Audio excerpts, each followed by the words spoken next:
राम जी जो छत्तीसगढ़ के कुनकुरी वनांचल में आदिवासियों की सेवा में रत हैं। इन्हीं पांच और इन पांचों के जो शिष्य अनुयायी हैं और उनके बाबा जी के कुछ गृहस्थ शिष्य भी जो साधु के बराबर सम्मान पाए, पूज्य सावक जी, पूज्य तेज प्रताप जी, धर्मरक्षित राम जी और भी कई अज्ञात रूप से में संत हैं जो विदेशों में, अमेरिका में या इटली, मिलानो में हैं। इनके द्वारा यह व्यवस्था वर्तमान समय संचालित है। सर्वश्री सर्वेश्वरी समूह की स्थापना कब और किस अवधूत बाबा जी ने की थी?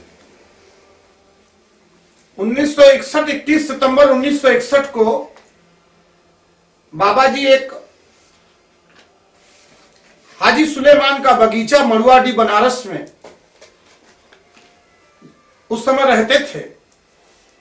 अपने मित्रों, अनुयायियों, भक्तों और शिष्यों के महान अनुरोध पर श्री सर्वेश्वरी समूह एक संस्था बनाई जिससे कोढ़ियों का इलाज करने के लिए एक हॉस्पिटल का निर्माण रखा गया और जो 1961 से 1990 तक वर्ल्ड ऑफ गिनीज बुक में अपना स्थान बनाया। 2.5 लाख कोढ़ियों को पूरी तरीके से स्वस्थ काया प्रदान की बाबा जी ने। और तब जब किसी को कोढ़ हो जाता था, यहां तक कि घर परिवार के लोग उन्हें जाके मेले में छोड़ आते थे कि अगर आप नहीं घर छोड़ेंगे तो घर परिवार के बच्चों का शादी विवाह नहीं होगा, आना जाने रिश्ते खराब हो जाएंगे। तो लोग घर छोड़ के जंगलों में या मेलों में भीख मांगने के लिए विवश होते थे।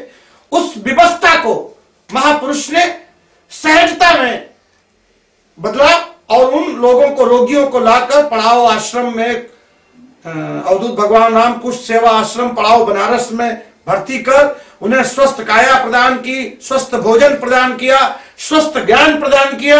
यहां तक कि उस हॉस्पिटल में जो रोगी ठीक हुए वो कभी अपने घर नहीं गए। उन लोगों ने तमाम संस्थाओं को आगे का कार्य बढ़ाया। उन लोगों ने जिनकी खुद काया ठीक हुई, उन्होंने हजारों प्रकार की दवाएं बनाई और लोगों को ठीक किया। एक दूसरे की श्रृंखला बनती गई जो आज भी कायम है। समाज में अघोर पथ के विषय में कुछ पाखंडियों द्वारा गलत भ्रांतियां फैलाई और उससे अघोर यानी पथ अध्याय को काफी नुकसान हुआ। हाँ, तरीके के लोग थे। शुरू में भी जब भगवान बुद्ध ने, यहां देख के, भगवान बुद्ध ने जब डोमों को, छोटी जातियों को, बिब्रों को, आदिवासियों को बिहार में शामिल होने के लिए आह्वान किया, जब छोटी छोटी शूद्र जाति के लोग, जिन्हें लोग छूना पसंद नहीं करते थे, देखना पसंद नहीं करते थे, उनके बगल में बैठना पसंद नहीं करते थे, उनके कार्यों को हमेशा अपमान और घृणा की दृष्टि से देखते थे, जब उन्हें भगवान बुद्ध ने अपने कहा नहीं, यह सहज का मार्ग है, परमात्मा का मार्ग सहज का मार्ग है, प्रिय का मार्ग है, प्रेम का मार्ग है, यहां कोई घृणा नहीं है। आपके कार्यों से हमें किसी भी प्रकार से कोई तकलीफ नहीं होनी चाहिए, आपसे प्रेम ही होना चाहिए। आप पहले मनुष्य हैं, आपके कर्म से आपकी मनुष्यता का कोई लेना देना नहीं। कोई मनुष्य अपना बिनता का काम कर रहा है तो सदन कसाई का काम करते रहे, लेकिन उनकी संतता में, उनके ज्ञान में कभी कोई कमी नहीं आई।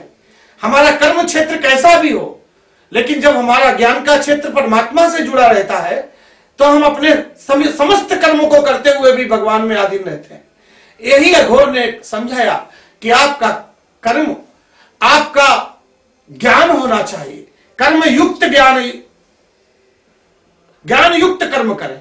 ऐसा ना हो आप कर्म तो कर रहे हैं, बहुत से लोग कर्म करते हैं, ना उनके कर्म से उनको ही कोई फायदा मिलता है, ना दूसरों को ही फायदा मिलता है, ना वो दुनिया में अपने लिए कुछ करके जा पाते, ना वो दूसरों के लिए।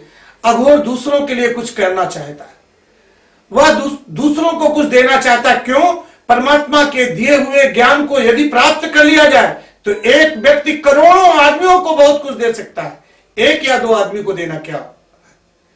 इसीलिए इस मार्ग को, चूंकि इसमें किसी जाति, पाति या किसी उच्चता या नीचता का छुटाव बढ़ाव अघोर पंथ के पथिकों को नहीं रहा।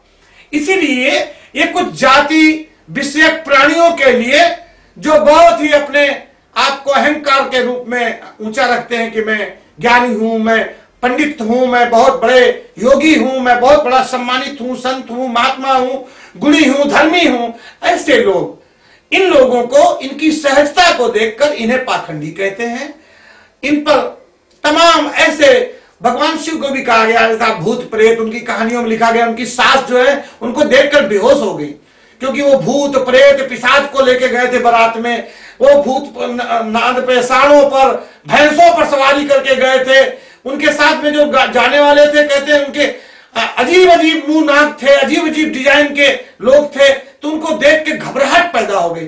तो अघोर सबको गले से लगाते हैं, वो चाहे जैसे मुंह के बने हो, चाहे जो कहते हैं ना शिव के गले में मुंड की माला है, तो तमाम प्रकार की बुद्धियों को, तमाम प्रकार के विवेकों को अपने गले में लगाए रखते हैं, तमाम प्रकार के नर मुंडों को अपने गले में डाले हुए हैं, अपने हृदय से स्पर्श किए हुए हैं। वो मुंडों को इसलिए नहीं डाले कि आपको घबरा रहे हैं, दिखा रहे हैं, या आपके अंदर कोई भय पैदा कर रहे हैं। वो जान रहे हैं कि आपका भी यही हश्र होगा, आप काल कौलित होंगे, तो यही कुछ बचेंगे, हड्डी का ढांचा। उस हड्डी के ढांचे की स्वीकारता को स्वीकार करना और दूसरे को स्वीकारने के लिए वह ऐसा रूप बनाना, इसी रूप को लोगों ने पाखंड या उससे तोला। रही बात, या तो किसी ने शिव के इन आचरणों व्यवहारों की नकल करनी शुरू की, हाथ में खोपड़ी लेके, हड्डी लेके लोगों को श्राप देना शुरू किया, मैं शिव हूं, मैं तुम्हारा सर्वनाश कर दूंगा। तो पाखंडियों के आचरण व्यवहार से उन्होंने अपने आप को पाखंडियों ने जोड़ा, मैं अघोरी हूं, मैं फलाना हूं, ऐसा कह के उन लोगों ने ही इसमें घुसकर, इसके रहस्यों को न जानकर, इसको समाज में कुछ इस प्रकार का नाम दिया, बदनामी दी, या जो भी आप कहते हैं। रही बात की अघोर के बारे में आज भी वेदों में, शास्त्रों में, यहां तक कि वर्तमान समय में अमेरिका में ऐसे साइडोबा और अन्य कई लेखक हैं जो भारत में 10-10 साल घूमने के बाद भी अपने अघोरा किताबें उन्होंने अघोरा किताबें लिखी, और उसमें वो कहते हैं कि भारत में अघोर के अलावा कोई संत ही नहीं है, बाकी लोग तो केवल ढोंग है, पाखंड है, या धर्म के नाम पर धंधा करने वाले लोग हैं, या ईश्वर से जुड़े हुए लोग हैं। इनके पीछे पैसा घूमता है, ये पैसे के पीछे नहीं घूमते। इनके पीछे भोजन घूमता है, ये भोजन के पीछे नहीं घूमते, या तो उससे उपराम होते हैं, चलते रहते हैं। अगर अपने पीछे वालों को कुछ मिल जाता है तो अपना क्या जाता है, ऐसे विचार करके अघोर चलते हैं। अघोर में गुरु शिष्य का महत्व, अघोर में गुरु शिष्य का ही महत्व है, क्योंकि अघोर एक विद्या है, एक पढ़ाई है, एक इंस्टीट्यूशन है, और बिना गुरु के वो न विद्या प्राप्त हो सकती है, न बिना गुरु गृह के, जिसको हम गुरुद्वारा, आश्रम, गुरु घर बोलते हैं, वो बिना वहां जाए, बिना इंस्टीट्यूशन में, बिना गुरु के अनुशासन में रहते हुए व्यक्ति यदि अपने आप को शिष्य समझता है, शिष्य कहता है, वो कदापि अघोर शिष्य नहीं बन सकता। क्योंकि अघोर साधक के बारे में कहा जाता है कि जब वो अपने गुरु की सेवा करता है तो नंगी तलवार पर नंगे पैर 24 घंटे नाचने के बराबर यह सेवा है गुरु शिष्य की। इसमें कठिनाई तो बहुत है शुरुआत में, लेकिन जब हृदय में उस विद्या का आभास होने लगता है तो तलवार फूलों की बन जाती है, वो नाचना, वो थिरकना आनंद का प्रतीक बन जाता है। इसलिए यह तो इंस्टीट्यूशन है, पढ़ाई है, बिना गुरु के मिलेगी कैसे? इसीलिए गुरु शिष्य की परंपरा को ही अघोर कहते हैं। गुरु की पूर्ण परिभाषा, गुरु की पूर्ण परिभाषा है गुह धन रूह। गुह माने होता है रहस्यमय, जो रहस्यमय है, जो अंधकार में, जो हम देख नहीं पा रहे हैं, जिसे हम समझ ही नहीं पा रहे हैं, जिसे हम सूक्ष्म, जिसे हम बिल्कुल नहीं समझ पा रहे हैं, बिल्कुल भी नहीं देख पा रहे हैं, उसे प्रकाश में ला देना, उसे दिखा देना, उसे समझा देना, उसकी समझ हमारी समझ के अंदर पैदा कर देना, ये इसी का मतलब है गुह। गुह जो रहस्यमय चीजों को हमारे मन में, विचारों में, वाणी में, कार्यों में प्रकट कर दे, उसी को गुरु कहते हैं।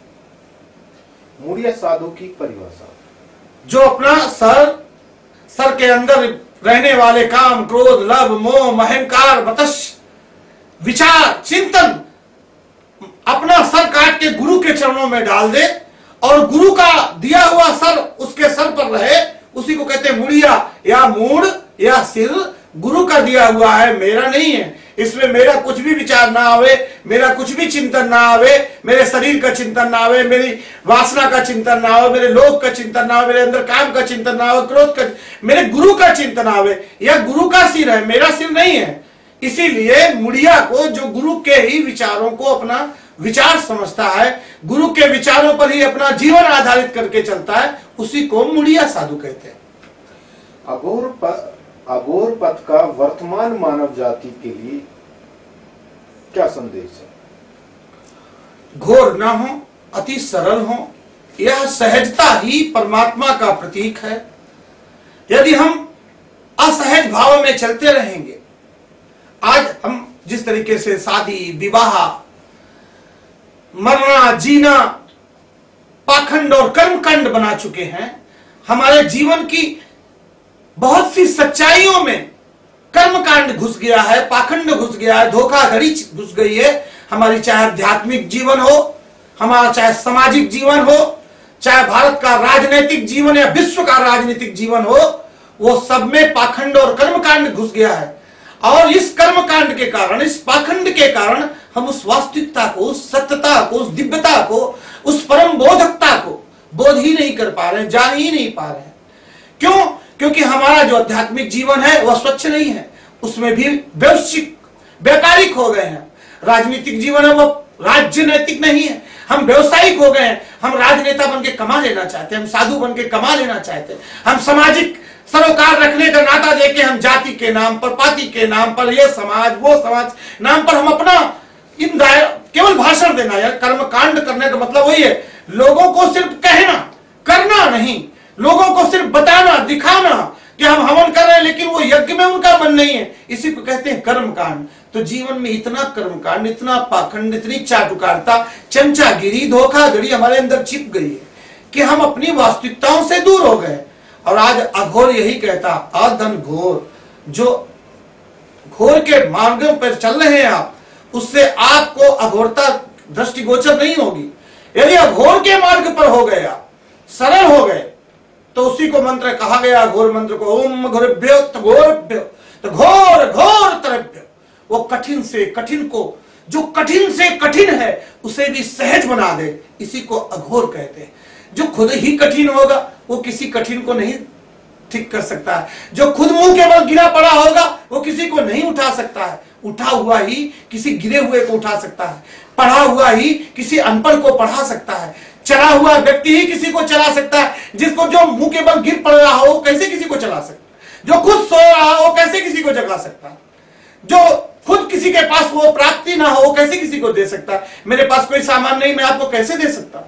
है तो दे सकते हैं। अर्जित करना अघोर परंपरा का धर्म है। यही गुरु शिष्य परंपरा सिखाती है कि खाली चादर ओढ़कर, खाली आप तमाम प्रकार के हड्डी या कुशासन लेकर घूमने से आप बाबा या साधु या कोई मार्गदर्शक या परम हितैषी, ज्ञानी, करुणाशील, महामैत्रेय, बुद्ध, संबुद्ध नहीं बन जाएंगे। आपको वह हृदय, वह बुद्धि, वह विचार अपने अंदर ग्रहण करना होगा। अपने भीतर उस सहजता का मार्ग, उस भोलेपन का मार्ग, उस दिव्यता का मार्ग धारण करना होगा। जब हम आप अपने अंदर करेंगे तो निश्चित पूरी दुनिया में आपको दिखाई पड़ने लगेगी। चोर साधु और लंपट ज्ञानी, जस आपन तस दूसरे जानी। आप अगर महान बन जाएंगे तो सारी दुनिया आपको महान दिखाई पड़ने लगेगी। आप अगर अच्छे होंगे तो आपको सारी अच्छाइयां देंगे। आप अगर पाखंड और कर्मकांड में डूबे हैं तो आपको अघोर पथ के उच्च कोटि के भगवान शिव के समान पथिक भी आपको पाखंडी करता नजर आएगा। तो हम सहजता का भाव प्राप्त करके सहज स्वभाव को जान सके, यही अघोर पथ का, यही अघोर का दर्शन है कि हम सहज स्वभाव वालों को जान सके। संक्षेप में ओम तत्सत का अर्थ सत्यम शिवम सुंदरम ओम नमः शिवाय, तीनों का ओम का तो मैं बता चुका हूं, जैसे उ, ए और मां शब्द तीनों का मिलन, एक सृष्टि को जन्म देने वाला, एक सृष्टि का पालन करने वाला, एक सृष्टि का प्रणव संहार करने वाली तीन शक्तियां त्रिगुण माया इकट्ठी है, यही ओम है। इन तीन मायाओं ने, इन तीन दिव्य शक्तियों ने, जिन्हें आप त्रिगुण माया कहते हैं, त्रिगुणात्मक शक्ति बोलते हैं, इन्होंने तत्वों को पैदा किया। ओम तत्सत। यह जो पंच तत्व है, यह सत्य स्वरूप